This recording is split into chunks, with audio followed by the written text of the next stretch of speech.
A palavra vai falar muito fundo ao coração dos irmãos, porque nós temos a tendência de fugir do sofrimento, né? Ou queremos evitar de todas as maneiras. Mas nós podemos tirar algumas vantagens, podemos aprender muito com ele. E o texto vai nos mostrar isso hoje, na pessoa do Senhor Jesus. Hebreus capítulo 5, do 7 ao 10, diz assim: Ele, Jesus, nos dias da sua carne, tendo oferecido com forte clamor e lágrimas, orações e súplicas, a quem o podia livrar da morte, e tendo sido ouvido por causa da sua piedade, embora sendo filho, aprendeu a obediência pelas coisas que sofreu, e tendo sido aperfeiçoado, tornou-se o autor da salvação eterna para todos os que lhe obedecem, tendo sido nomeado por Deus sumo sacerdote, segundo a ordem de Melquisedeque. Vamos fechar os nossos olhos, irmãos, vamos orar ao nosso Deus, pedir a graça, a direção e a misericórdia. Pai querido, Pai santo, louvado, bendito e santo é o teu nome. Muito obrigado, Deus, por essa noite aqui na tua casa. Muito obrigado pelos nossos irmãos que aqui estão, saíram das suas casas, ó Deus, nesse frio, porque creem que o Senhor se faz presente nesse lugar, que o Senhor tem uma bênção toda especial para a vida deles. Meu Pai, nós queremos orar ao Senhor também por aqueles que estão nos assistindo nesse momento, Deus, que estão passando por dificuldades, lutas, situações adversas. Meu Pai, que o Senhor possa falar profundamente a esse coração. Ó Deus, aqueles que estão nos hospitais, estão, ó Deus, com seus filhos doentes, algum ente querido. Meu Pai, em nome de Jesus, que essa palavra do Senhor possa aquietar esse coração, assim como o nosso irmão Paulo aqui falou sobre a sua experiência, o quanto ele colheu bênçãos do Senhor para a vida dele, em meio a tantas diversidades, a situações, que nós possamos, meu Pai, abrir os nossos ouvidos, que o Senhor venha iluminar a nossa mente, o nosso coração, para entender que tudo tem um propósito do Senhor nas nossas vidas. Ó Deus, quebra todos os grilhões do inferno, que muitas das vezes tentam atrapalhar, ó Deus, a tua igreja de avançar. Muito obrigado, Deus, pela vida do irmão Alessander, que disponibiliza do seu material para que essa transmissão saia com qualidade e excelência. Tantos irmãos trabalhando em favor da tua obra, e a tua palavra diz que cada um será recompensado conforme as suas obras, meu Pai. Muito obrigado, que o Senhor derrame, Deus, bênção sem medida em todos que se fazem presente aqui e todos que estão conectados conosco nesse momento. É no nome de Jesus que eu oro, agradecido, hoje e sempre. Amém e amém. Pode se assentar, meus amados irmãos. Irmãos que estão aqui, minhas irmãs. Irmãos, não é novidade para ninguém dizer que nós estamos vivendo tempos difíceis. Não é novidade que nós estamos vivendo dias de mortandade. Você liga a televisão e dá uma atualizada nos noticiários, como ontem mesmo recebi o primeiro caso de falecimento em Charqueadas. Não é novidade falar que nós estamos vivendo os dias de medo. As pessoas estão com muito medo, momentos de aflição. Algumas pessoas estão vivendo em situações que elas nem sabem para onde correr, o que fazer, e elas percebem que tinham tudo, mas ao mesmo tempo entenderam que não tenham nada. porque o que elas têm não consegue dar o sossego para a alma delas. Estamos vivendo dias de sofrimento, queridos, de sofrimento. Mas em meio a tudo isso nós podemos colher algumas coisas muito interessantes e aprender com algumas pessoas. Ontem nós tivemos ali na casa do nosso presbítero, o nosso irmão Antônio, nosso presbítero, completando seus 80 anos de idade, e foi uma bênção nós estarmos ali com o irmão, com a família. Recebemos ali aquela recepção calorosa. E na conversa com o nosso irmão, ele disse que uma pessoa do seu relacionamento, quando completou os seus 80 anos, tinha uma frase, uma palavra, um pedido, que queria morrer ou partir dessa terra o mais rápido possível. E essa pessoa ficou nesse discurso praticamente 20 anos, porque dos 70 ela durou até os 90. E aí o amado irmão, nosso presbítero, falou uma coisa que eu achei muito interessante, muito impactante, que tem tudo a ver com o que nós vamos falar. Ele disse para mim assim: pastor, eu não faço esse tipo de oração. Eu nunca vou orar e peço coisa ruim, peço desgraça, peço morte. Eu sempre, quando oro, peço coisa boa, peço saúde, peço paz, peço prosperidade para mim e para todos os irmãos, e eu tenho orado para que Deus destrua esse vírus que tem trazido tanta desgraça para o mundo inteiro. E eu disse para o meu amado irmão, meu irmão, não precisamos orar para pedir a morte, porque ela é inevitável e ela virá. Não há necessidade de nós pedirmos ou orarmos por desgraça, porque o próprio Senhor Jesus disse que cada dia trará o seu próprio mal. Então, não fique na busca de coisas ruins. E por que eu estou falando isso, meus amados irmãos? Porque nesse texto de Hebreus, aqui que nós lemos, o autor vai nos ensinar algo muito interessante sobre Jesus, que vai nos dar uma aula sobre sofrimento, como viver no meio do sofrimento e tirar algumas vantagens em meio à situação que não é nada agradável.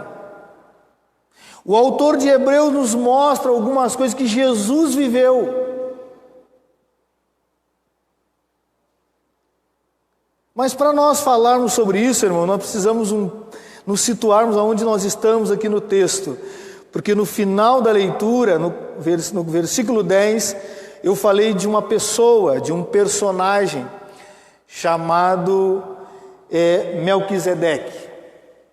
Para nós entendermos o que está acontecendo aqui, nós precisamos fazer um resumo, fazer um pequeno apanhado de informações, porque não se fala muito sobre esse Melquisedeque. O que nós sabemos dele é o que a Escritura diz. Não tem nada registrado na história sobre ele. O que nós podemos afirmar com toda clareza é que ele era uma pessoa, rei e sacerdote.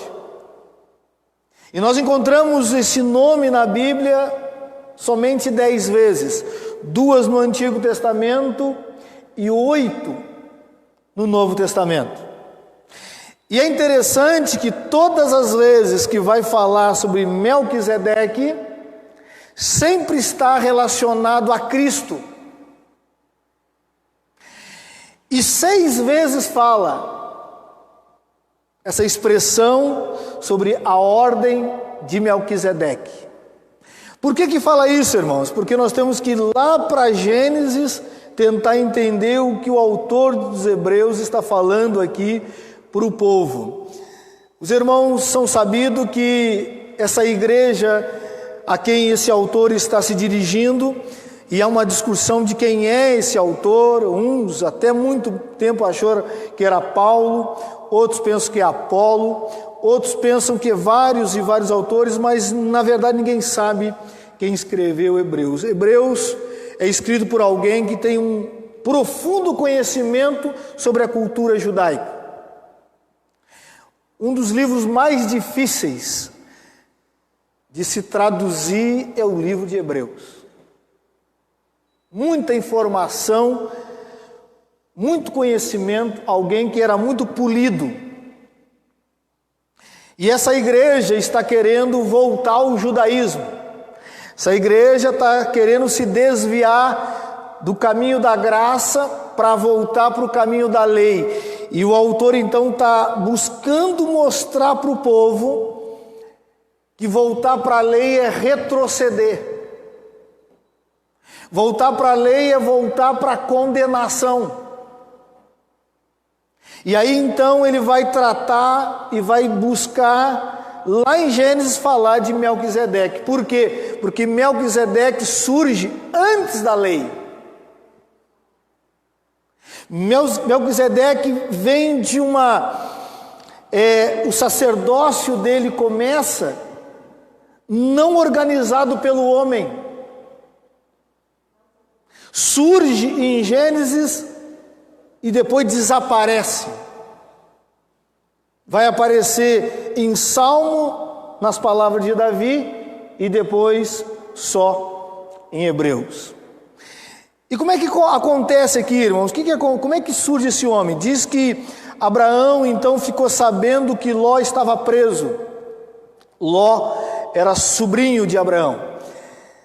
Sodoma e Gomorra foram atacados e prenderam Ló. Levaram esposa, filhos, tudo que Sodoma e Gomorra tinha foi levado por 4 reinos. Abraão, sabendo disso, organizou um exército da sua casa que contava com 318 rapazes criados na sua casa e foi para a batalha com esses 4 reinos. É aqui que surge, irmãos, a campanha dos 318. Os irmãos às vezes assim, olha, isso aí que você vive? Não, daqui que surge a campanha, que muito é falado, dos 318. Diz que ele sai para a batalha com esses 318 e vence os 4 reinos com esses 318 rapazes, sem nenhum ter morrido. E naquele tempo, quem ganhasse uma batalha ficava com todos os despojos, com toda a riqueza. E Abraão, que já era rico, ficou mais rico ainda. Diz que ele estava retornando para casa. E no meio do caminho, ele tem um encontro então com Melquisedeque. Melquisedeque vê e enxerga que Abraão era um servo do Altíssimo. E Abraão, diz o texto, que ele chega até Abraão e oferece pão e vinho. E o abençoa. Primeira vez que aparece um sacerdote na Bíblia, e a primeira vez que aparece alguém dando dízimo. E diz que quando Melquisedeque faz isso, Abraão pega de tudo que ele ganhou, de tudo que ele conquistou, de tudo que ele recebeu, ou os despojos da guerra, e dá 10% para Melquisedeque. Aqui tem uma coisa que a gente pode tirar uma lição aqui, irmãos. Interessante que o texto diz que primeiro Melquisedeque abençoou e depois Abraão deu o dízimo. Às vezes há uma inversão. Muitos irmãos querem dar o dízimo para serem abençoados, mas o texto que é o contrário. Que nós recebemos a bênção, como Abraão recebeu. Por quê, irmãos? Porque algo aconteceu milagrosamente. Era impossível um idoso que tinha mais ou menos de 80 a 85 anos ir para uma guerra e conseguir vencer 4 reinos, 4 reis extremamente violentos. E ele então, sendo um rei de Salém, que nós sabemos que é a Jerusalém da antiguidade, ele era rei da Jerusalém antiga e também sacerdote. Então ele abençoa Abraão, e aí Abraão toca sua jornada e desaparece da Bíblia Melquisedeque. Não se sabe quem é a mãe, quem é o pai, se era casado, se tinha filhos, quando nasceu, quando morreu, nada. E aí começa a surgir especulação para tudo que é lado. Como não se tem nada sobre ele, começa a surgir especulações. E aqui é um perigo que nós às vezes caímos quando a Bíblia se cala, nós queremos buscar saber coisas que Deus não nos autoriza. Alguns vão dizer que Melquisedeque era Enoque, aquele que foi arrebatado, retornou e reencarnou. Alguns vão dizer que ele era o filho, um dos filhos de Noé. Outros vão dizer que ele é o próprio Espírito Santo, que estava na terra e se encontrou com Abraão. Outros vão dizer que, por não ter nada, pai e mãe não surgiu, dizem que ele foi uma criação de Deus como foi Adão. Que Deus pegou barro e criou um homem do nada. Era um ser exclusivo. E assim, irmãos, especulações e mais especulações vão se falar sobre esse homem. Mas o que o texto vai dizer para nós, ou o que Hebreus quer nos ensinar, é simplesmente uma coisa: que Cristo que viria não era da ordem humana. O Cristo que viria seria o sumo sacerdote das nossas almas e que hoje está à destra do Pai intercedendo por nós. Não vem por uma criação da mente do homem. Que o Cristo que chegaria como Messias, que as Escrituras assim iriam mostrar e mostrou para todos nós, não vinha por uma ordem sacerdotal de Levi, mas o próprio Deus faria isso, milagrosamente. E aí o autor aos Hebreus quer nos dizer também que Cristo, que Melquisedeque nada mais é uma sombra do Cristo que viria, mas não estava submetido de maneira alguma à ordem de Melquisedeque. Muito pelo contrário, dizendo que, na verdade, ele é maior do que qualquer sacerdote e também maior do que Melquisedeque. E por que um dos pontos que ele trata sobre isso, irmãos, e é o que eu vou abordar com os irmãos hoje, é sobre em que perspectiva ele era maior que Melquisedeque. Irmão, Melquisedeque, como diz o próprio nome, que era rei da justiça, né? Ele só surge no texto para abençoar Abraão e sua descendência. E logo depois desaparece. Mas Jesus, quando esteve conosco, esteve nessa terra, ele não foi somente um sacerdote ou um rei representativo, ele passou por situações.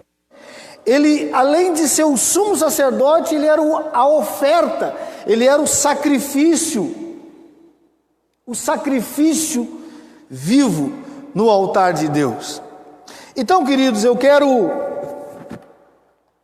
abordar com os irmãos aqui o que nós podemos aprender, irmãos, com o sofrimento que o autor de Hebreus vai falar sobre Cristo nesse texto e aprender o que o sofrimento pode nos revelar olhando para a vida de Jesus nesses versículos que ele traz para nós.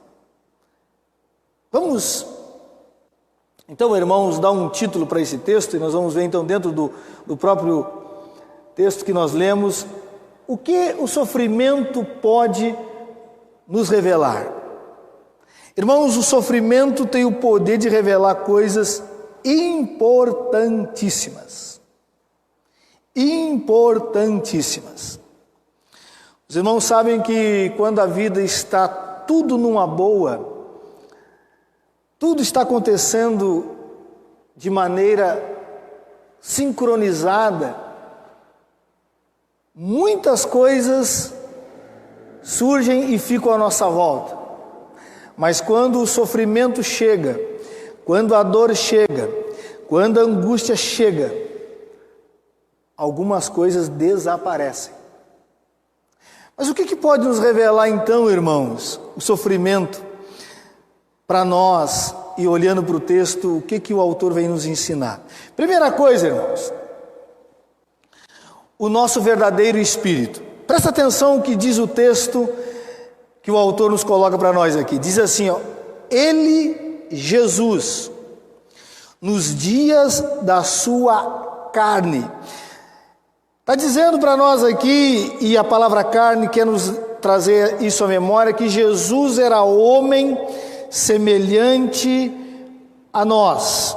Jesus tinha fraquezas, ou melhor dizendo, tentações, sofreu, tinha fome, foi tentado pelo próprio diabo. Todas as questões que nós enfrentamos, Jesus enfrentou. Então alguns irmãos ou alguns adolescentes, jovens, dizem, será que o Senhor vai me entender? Claro que Ele entende, porque Ele foi adolescente. Será que Ele me entende porque eu sou um jovem, estou vivendo uns dramas na minha vida? Claro que Ele entende porque Ele foi jovem. Será que Ele entende a minha situação adulta agora, que eu não posso viver mais dependente dos meus pais? Claro que Ele entende porque Ele foi adulto, foi trabalhador. Então, queridos, o autor aos Hebreus quer nos colocar ou nos situar que Ele era uma pessoa normal, 100% homem. Aqui carne é carne e osso, era tocável. Se batesse nele, ele sentia dor, ele não fingia. E ele vai mais além, dizendo que naquele momento, naquela situação da carne, tendo oferecido forte clamor, lágrimas, orações e súplica a quem podia livrar da morte. Presta atenção aqui, irmãos. Essas palavras que para nós é estranho, irmão, no mínimo estranho. Por quê? Tanto no Antigo e outros textos do Novo Testamento deixavam muito claro que Jesus, ou o Messias, o Cristo que viria, iria morrer. E Jesus sempre foi consciente disso. Jesus, em vários momentos no Evangelho, no mínimo 3 vezes, ele fala da sua morte, ele fala da sua ressurreição. Então é estranho essa oração, no mínimo estranho. Jesus orando assim, irmãos. E alguns irmãos caem na armadilha que Jesus está com medo da morte. Aqui é perigoso, irmãos. Se nós acreditarmos que Jesus tinha medo da morte, como diz o reverendo Hernandes, então Jesus é mais fraco do que Estevão. Porque Estevão, sendo apedrejado, em momento algum mostrou que estava com medo da morte. Muito pelo contrário, estava morrendo apedrejado, disse, olha Senhor, Pai, perdoa porque eles não sabem o que estão fazendo. Perdoa. Se nós cremos que Jesus está com medo da morte, irmãos, então ele é mais fraco que Sadraque, Mesaque e Abednego, 3 jovens que não tinham medo da fornalha. Nabucodonosor, ou vocês adorem a minha imagem, ou vão para o fogo. Eles disseram, olha, não vamos adorar coisa nenhuma, se Deus quer salvar, Ele salva, se não quiser salvar, saiba que ninguém vai se dobrar às tuas imagens. E diz o texto que Nabucodonosor mandou aquecer 7 vezes mais e jogou os 3 para dentro da fornalha. E não tem uma palavra dizendo que eles estavam morrendo de medo, tremendo as pernas porque iam morrer. Não diz no texto. Se nós cremos que Jesus está com medo aqui, irmãos, quem conhece um pouco de história, sabe que muitos irmãos, não foi 1 e nem 2, muitos irmãos foram colocados no fogo, foram torrados. E diz a história que muitos deles estavam cantando hinos de louvor, adorando a Deus, e o fogo comendo pelas pernas e consumiu ele todo. Então, queridos, Jesus começa a clamar, diz. E a palavra clamar aqui é gritar.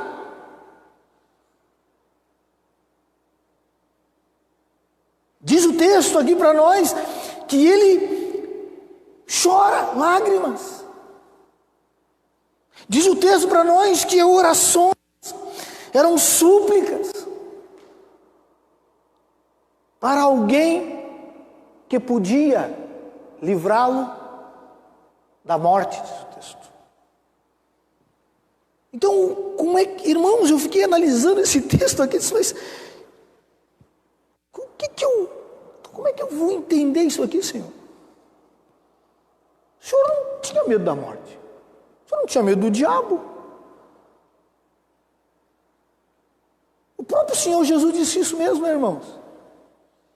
Vocês não temem aquele que pode matar o corpo e nada pode fazer.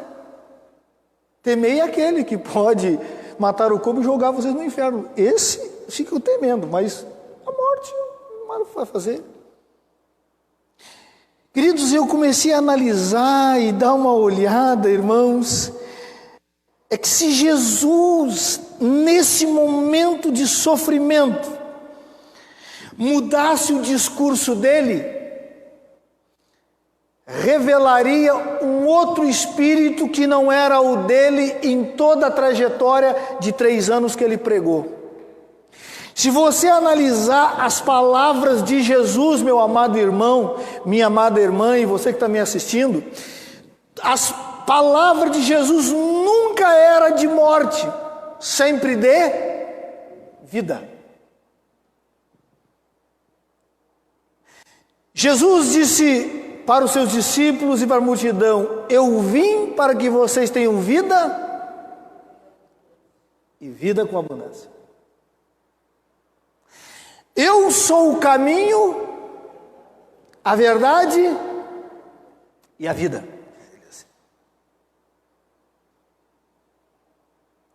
Todas as palavras de Jesus, eu sou a ressurreição e a vida.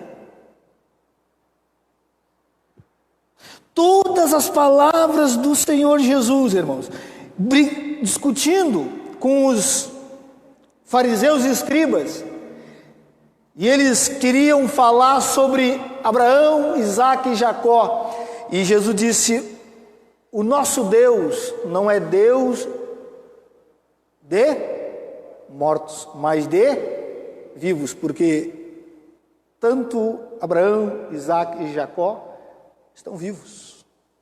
Então a mensagem de Jesus, irmãos, nunca foi de morte, ou não era esse caminho que ele ensinava para os discípulos, tanto que os discípulos chegaram para ele e disseram, Senhor, o pessoal os samaritanos não querem me receber na aldeia, o Senhor quer que nós oremos aqui, João e Tiago, para que pedimos que desça fogo do céu e consuma com todo mundo? Jesus disse, olha, vocês não entenderam o Espírito, vocês não entenderam a questão. Vocês não sabem de que Espírito vocês são, vocês não entenderam a minha missão. Eu não vim na terra para destruir a alma dos homens, mas para salvar. Irmãos, todo o momento Jesus traz uma palavra de vida. E o que Jesus está fazendo aqui no texto, como diz o autor de Hebreus, orando a Deus, mas não é uma oração deprimente, irmãos. Jesus está diante de um sofrimento e é morte, mas a oração dele é que o Pai o livre do quê? Da morte. E diz os evangelhos que ele faz isso 3 vezes. A mesma oração. Pai, se possível, passa esse cálice de mim. Mas ele sabia, irmão, que era inevitável a morte. Ele sabia que para que nós fôssemos salvos, ele teria que passar pela morte. Mas o espírito dele não é de morte. Se Jesus fosse uma pessoa depressiva, deprimida e para baixo, a oração dele era o contrário. Diz: Deus, me mata de uma vez. Deus, acaba com o meu sofrimento aqui de vez. Não. E aqui, meus amados irmãos, nós temos que aprender com Jesus, queridos. Nós temos que tomar muito cuidado para não cair no buraco do desespero, no meio do sofrimento, se o nosso espírito vai mudar, queridos. Porque quando nós estamos no meio do banquete, é só risada, é só alegria. Quando nós estamos bem com o dinheiro, é só histórias de vitória. Mas quando está no sofrimento, muda o discurso ou não?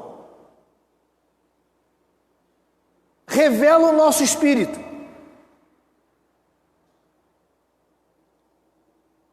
Revela se a nossa mensagem é a mesma. Porque quando tudo está bem, é fácil, irmão. É fácil, minha irmã. Mas quando as coisas estão dando para trás,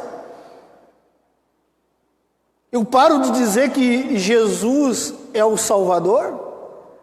Que Jesus é aquele que cumpre as suas promessas? E nós temos que tomar cuidado, irmão, senão daqui um pouquinho nós estamos entrando na oração depressiva, deprimente. Começamos a dizer para Deus: Deus, me mata. Deus, eu quero parar de sofrer. Deus, irmão, não é essa a oração. Cristo, em meio à situação, ele vai ao Pai pedindo não a morte, mas a vida. Porque a morte é inevitável. A morte é inevitável, meu irmão e minha irmã.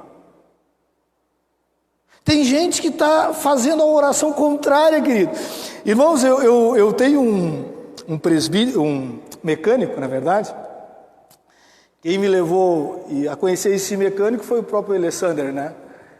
Ele conhece o eletricista, ele disse que conhece o mecânico, e eu então comecei a mandar o meu carro para consertar nesse mecânico. Esse mecânico é crente, descobri depois nós conversando, ele é crente. Os irmãos vão saber rapidinho de qual igreja que ele é. E a última vez que eu levei o carro lá, e não sei se os irmãos ficaram sabendo, essa semana teve aí um vendaval, uma tempestade, que muitas casas foram até descobertas, a parte ali de Arambaré, de Camaquã. E eu, conversando com ele, disse assim: olha, meu amado, sabia que essa tempestade, me falaram que era para Porto Alegre? Ele olhou para mim e disse para mim assim: João, também me disseram isso. Mas quando falaram isso para mim, eu disse: está amarrado isso. Em Porto Alegre não vai acontecer nada. Que negócio é esse de trazer tempestade, coisa para cá? Vamos orar a Deus e que Ele envie essa tempestade para onde? mas essa tempestade não vai vir para Porto Alegre. Irmãos, e eu fiquei rindo, porque ele falou aquilo com a seriedade. Num outro caso, eu disse para ele assim, porque a mecânica dele fica num lugar muito exposto. Eu disse para ele assim: olha, meu amado, você já alguma vez houve algum atentado aqui de assalto aqui no seu estabelecimento, de roubo, porque ficam os carros expostos aqui e o movimento é constante no lugar? Ele disse assim: João, ladrão aqui na volta não falta, mas aqui o cão não entra. Ele falou. Ele disse aqui, passa na frente e vai longe, mas aqui não entra, aqui o capeta não entra. Ele falou assim, aqui eu oro, irmãos.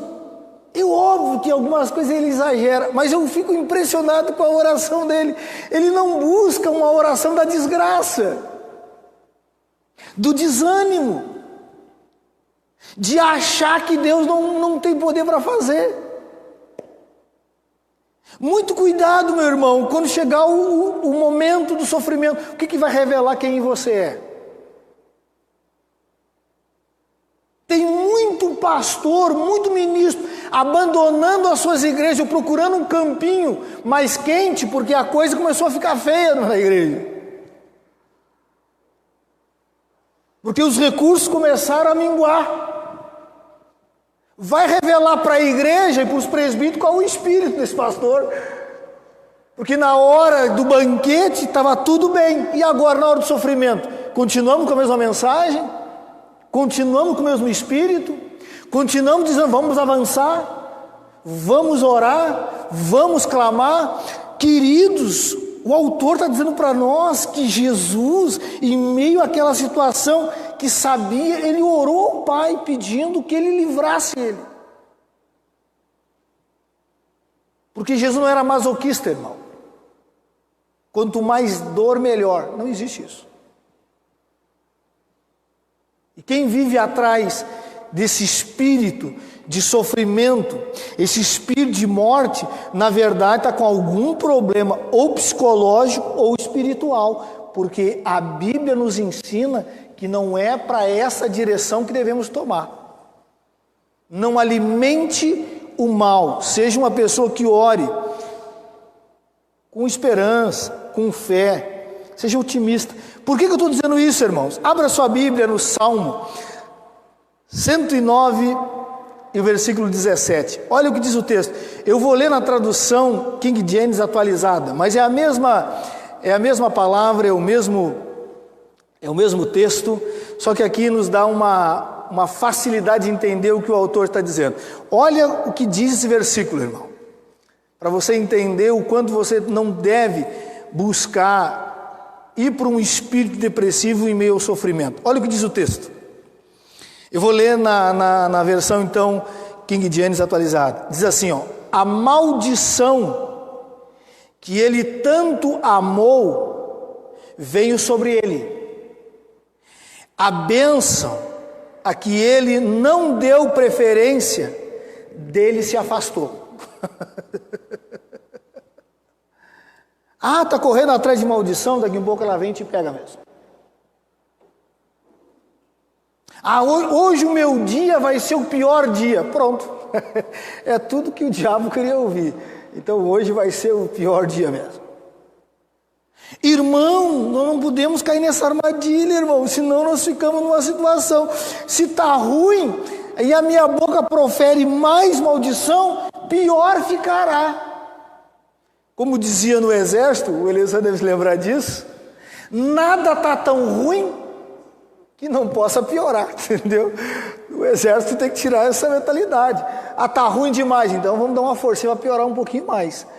Mas a vida espiritual é a mesma coisa, meu irmão. O diabo está oprimindo um monte de pessoas, o diabo, e você sabe disso, que no meio desse contexto o diabo estava também, mas a oração nossa, irmãos, o nosso espírito tem que ser o mesmo. Tem o mesmo. Para frente, para cima. Não uma conversa depressiva. Não adianta, não vai dar nada certo. Não vai dar nada certo mesmo, querido. Não vai dar nada certo mesmo. E o texto diz que Jesus orou, suplicou, chorou, clamou, e diz que aquele que podia livrá-lo da morte.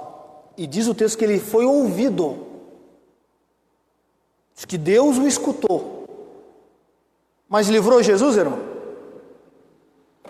Claro que não. Então, primeira coisa, querido, que o sofrimento pode nos revelar é o nosso verdadeiro espírito. Então, você quer ver quem é que está do teu lado? Espera chegar o sofrimento para você ver como é que vai acontecer. Você vai saber se você tem O apóstolo Paulo diz que quando a coisa ficou feia para o lado dele, diz que todos me abandonaram. E Paulo começa a dar elogio para todos aqueles que ele vai falar lá em 2 Timóteo. Ele diz que só ficou Timóteo e Lucas, o resto. Os companheiros se foram, porque Paulo estava numa situação complicada e quem estivesse do lado de Paulo também ia ficar complicado. Então, irmãos, primeira coisa, tome cuidado para que o medo, para que o sofrimento, para que as adversidades venham mostrar outra pessoa que você diz que é. Segunda coisa, querido, que o texto vai nos mostrar é o nosso verdadeiro caráter. Olha o que o autor vai dizer. Jesus foi ouvido. Embora sendo filho, não deixou de ser filho, ele tinha certeza disso. Aprendeu a obediência com as coisas que sofreu. Irmãos, o texto está dizendo para nós o seguinte, que chegou o momento do sofrimento, chegou o momento da angústia, mas Jesus não mudou a postura dele com relação ao Pai. Ele continuou obedecendo. Ele continuou com o mesmo ímpeto no coração dele. Ele não se rebelou porque recebeu um não. Ele não começou a blasfemar porque as coisas não estavam dando certo. E aqui revela o verdadeiro caráter das pessoas, e aqui mostra que Cristo não negociava os mandamentos, os preceitos, as ordenanças do Pai. Ele continuou obedecendo, mesmo recebendo o não que ele não queria ouvir. É aqui que a gente revela o verdadeiro cristão e o caráter do cristão. E aqui nós temos que tomar muito cuidado, irmãos, muito cuidado, porque tem um ditado no mundo que diz que a ocasião faz Isso aí é para o mundo, irmão, entendeu? Isso é para o mundo. Não é porque a ocasião mudou, a situação mudou, a situação minguou, o sofrimento chegou, então agora eu vou mudar o meu caráter, a minha postura. Quer dizer que agora então eu vou deixar de ser fiel a Deus porque as coisas não estão dando certo. Irmãos, muito cuidado com isso, irmão. Porque muitas das vezes Deus permite o sofrimento para ver a profundidade do nosso caráter. E Ele fez isso com o próprio Filho, Jesus Cristo. E diz que Ele obedeceu. E Paulo disse, se humilhou e obedeceu e foi até a cruz e não deu marcha ré. Muito cuidado, meu irmão. Muito cuidado. Porque às vezes chega o sofrimento para saber qual é o caráter ou que tipo de caráter está formando-se em nós. Quer dizer que agora então as coisas não estão acontecendo em casa, eu vou começar a roubar então, irmão? Eu vou começar a mentir? Eu vou começar a enganar as pessoas? Não, queridos. Não, meu amado. E o verdadeiro caráter? Nós somos imagem de Cristo. E Ele nos ensinou, mesmo quando recebemos não. Você e eu, nós continuamos intactos.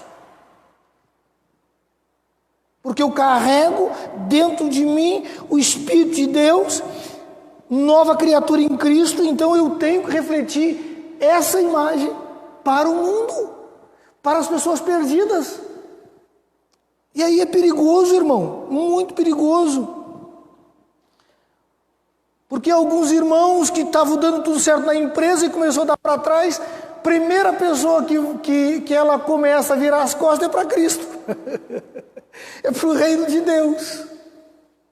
Já que não dá nada certo mesmo, então eu vou voltar à minha vida antiga, eu vou voltar. Às vezes Deus está provando o teu caráter. E agora está se anunciando aos quatro ventos, pela internet, por pregadores, que estão ensinando, irmãos, que pessoas infiéis estão salvas. Aonde está isso na Bíblia, irmão? Aonde diz na Bíblia que pessoas que foram alcançadas pela graça, vivendo uma vida torta, infiel, mentirosa, vergonhosa, tem pessoas que dizem que são de Cristo e faz mais de um ano que não tomam uma santa ceia, mas estão salvas. O que é isso, meu irmão? O que é isso? Mas não é o discurso de Jesus, irmão. Jesus nos ensina outras coisas. Jesus diz: sede fiel até a morte, e dar-te-ei a coroa da vida. A graça nos dá capacidade para obedecer. A graça, quando nos alcança, não nos isenta da obediência. Muito pelo contrário, Paulo diz: agora que fomos alcançados pela graça, pecaremos mais para que tenhamos maior graça? De jeito nenhum, diz ele. Agora obedecemos. Por quê, querido? Porque quer revelar em nós o caráter de Cristo. Que eu não estou seguindo a Deus por causa dos benefícios que Ele pode me dar. E Deus dá, querido, e Deus dá, e dá mesmo. Mas agora eu paro de obedecer. O texto diz que Jesus recebeu um não. Foi ouvidas as orações. Era filho, mas aprendeu a obedecer, mesmo em meio ao sofrimento.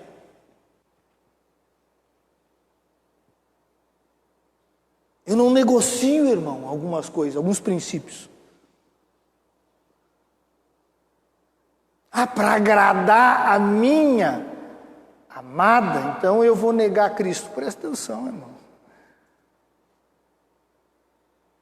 Presta atenção, queridos. É muito importante, irmãos. Todas as vezes que a Bíblia vai falar, ela não dá espaço nenhum para a desobediência. Muito pelo contrário. Nós gostamos de citar nós presbiterianos principalmente, gostamos de citar aquele versículo de Pedro, né? Vós sois nação santa, sacerdócio real, e por aí vai. Só que ninguém lê o que está antes do texto, aonde Pedro vai dizer que Jesus é a pedra angular para uns e pedra de tropeço para outros. Para quem obedece, jamais será envergonhado, mas para quem desobedece, se tornará pedra de tropeço. Nós gostamos de pegar aquilo que nos agrada, mas quando começamos a falar, meu amado irmão, que está em voga, em meio ao sofrimento, é o nosso caráter.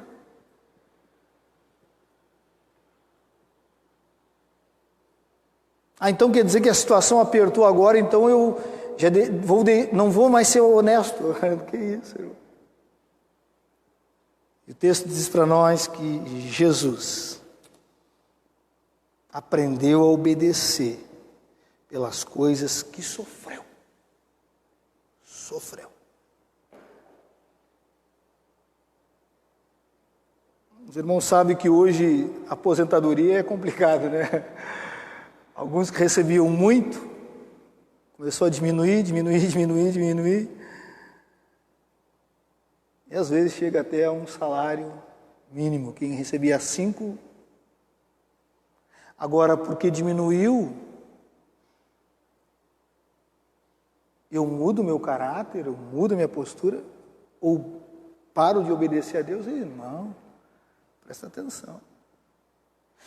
Então, outra coisa para encerrar, queridos, que o sofrimento pode nos revelar, é o nosso verdadeiro chamado. Olha o que diz o texto diz assim, ó, o versículo 9, né? E tendo sido aperfeiçoado, tornou-se o autor da salvação eterna, para todos os que, fortalecendo aquilo que eu falei, irmão. Irmãos, o texto diz que para Jesus se tornar o autor da salvação, ele teve que passar pelo sofrimento. Eu vou dizer para os irmãos que o sofrimento revela claramente para uma pessoa se ela tem chamado naquela área ou não. O texto diz que o sofrimento foi aperfeiçoando Jesus para cumprir o seu verdadeiro chamado. Porque enquanto as coisas não apertam, irmão,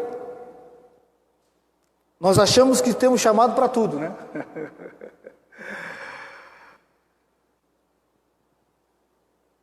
Já conheci pessoas que foram até o último ano da faculdade, aí descobriram que aquilo não era a vocação dela ou dele. Porque quando chegaram no último ano da faculdade, chegou a responsabilidade. Chegou o aperto. E aí a pessoa percebeu que aquilo não era para ela. Meu querido, meu amado irmão, glorifique a Deus quando chega algumas questões e adversidades da vida, para você descobrir se é isso que Deus chamou você para fazer, aquilo ou aquilo lá, ou é a missão e a vocação sua. Todo mundo acredita que tem chamado, somente alguns irmãos, de mestre para pastorear até chegar ao sofrimento.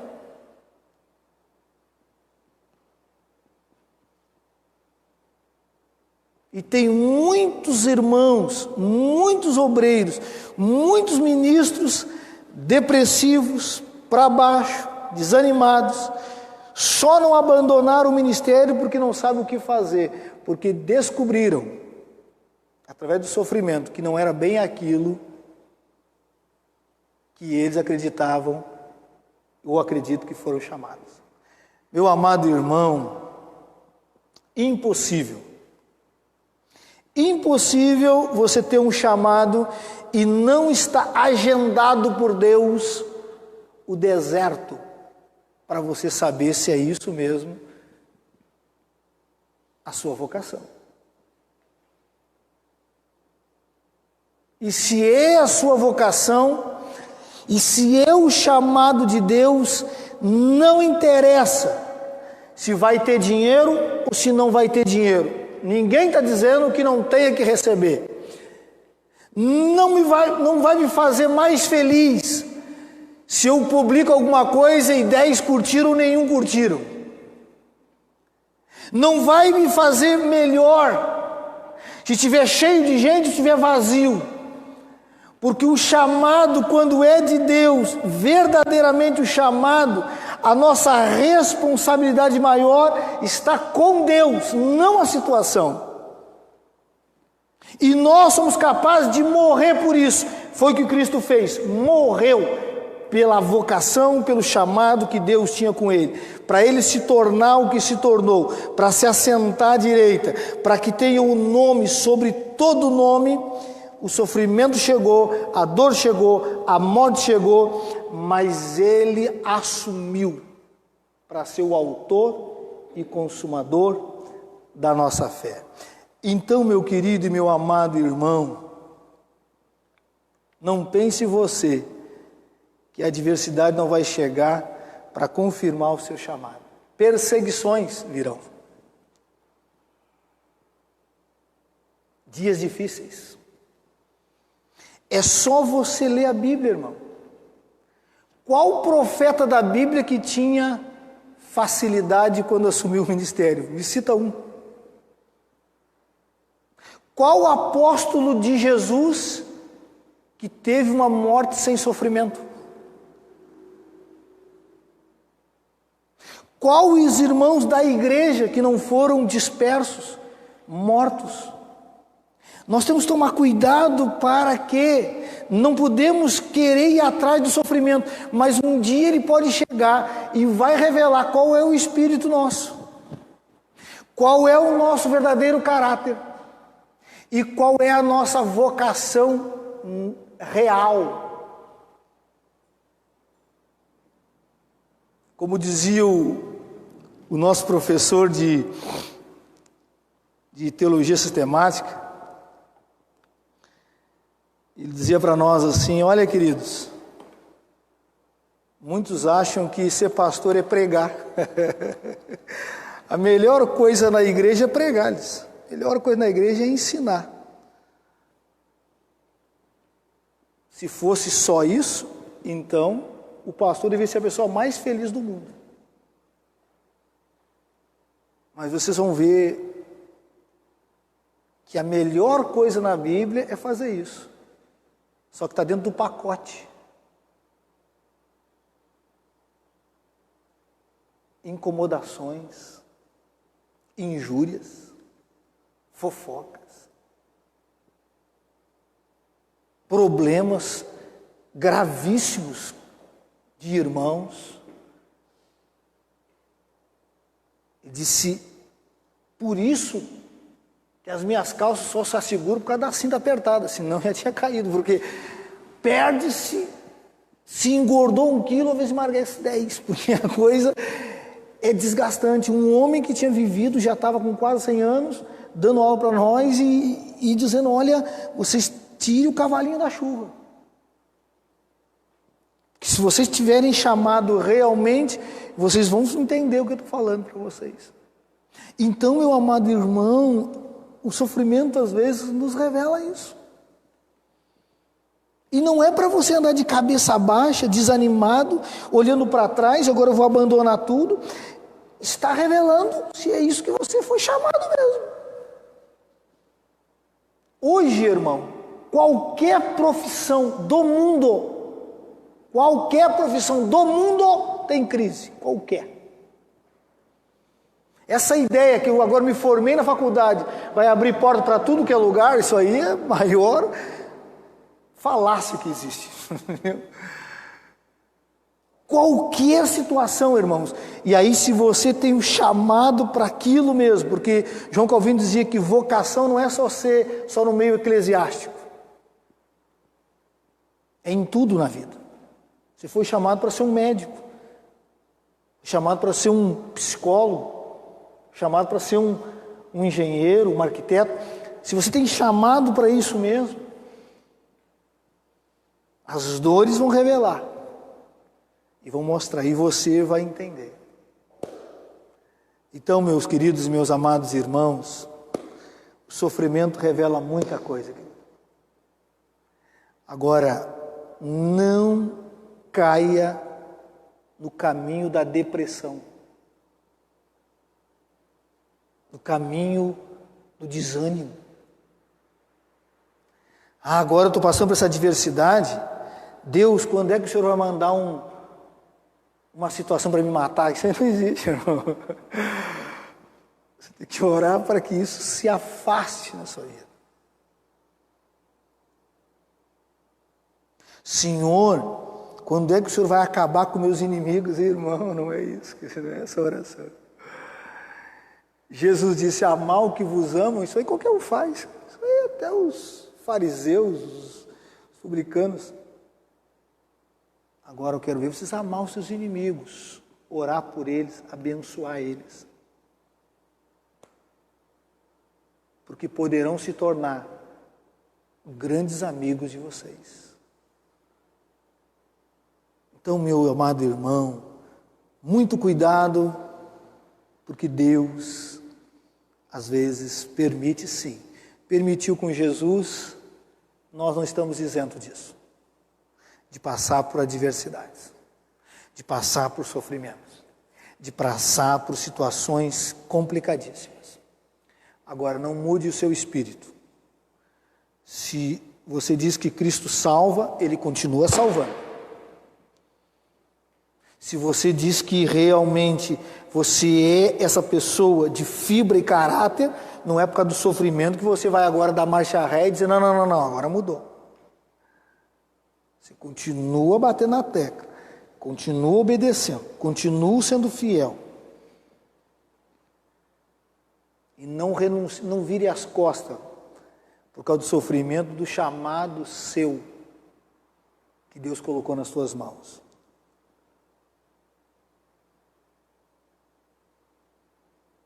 Então, meu querido, para tudo na vida, existe um ditado que é grande verdade: se alguma coisa presta, se alguma coisa realmente tem valor, tem um preço a pagar. Guarde isso no seu coração. Tem um preço a pagar. Para Jesus se tornar o autor da salvação, teve que passar pelo sofrimento. Mas de cabeça erguida. Não negociando. Vamos ficar de pé, irmãos. Vamos encerrar esse momento de culto ao nosso Deus. Pedir para os irmãos fechar os olhos e vamos orar ao Senhor. Pai querido, Pai santo, muito obrigado por esta noite maravilhosa, Senhor.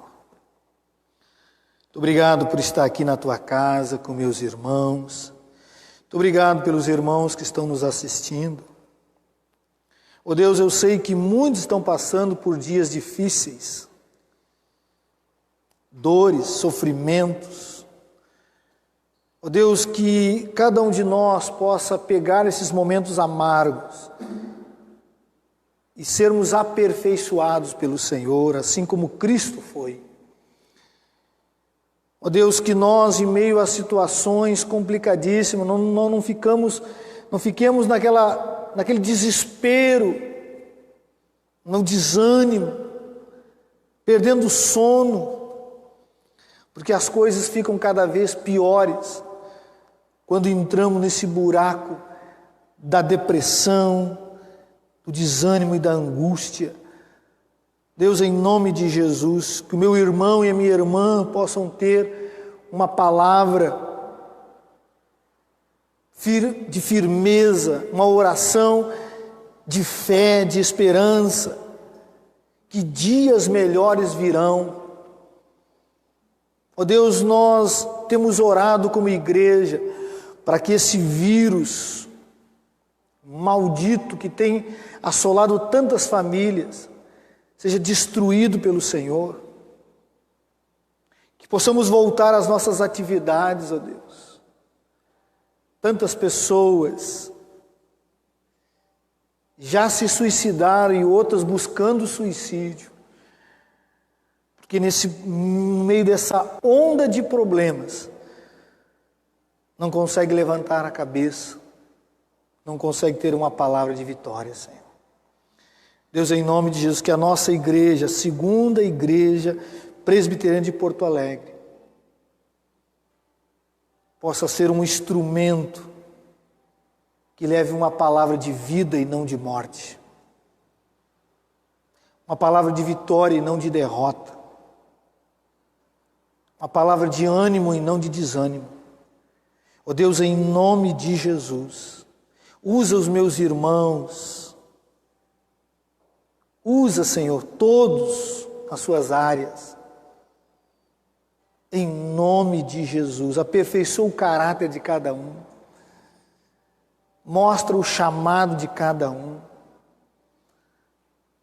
Deus, em nome de Jesus, me dê graça, Deus, como pastor desta casa, para não ficar olhando para trás, para não ficar, ó Deus, lamentando coisas que já se passaram, mas olhar para aquele que é o autor e consumador da nossa fé, que venceu tudo por amor a nós.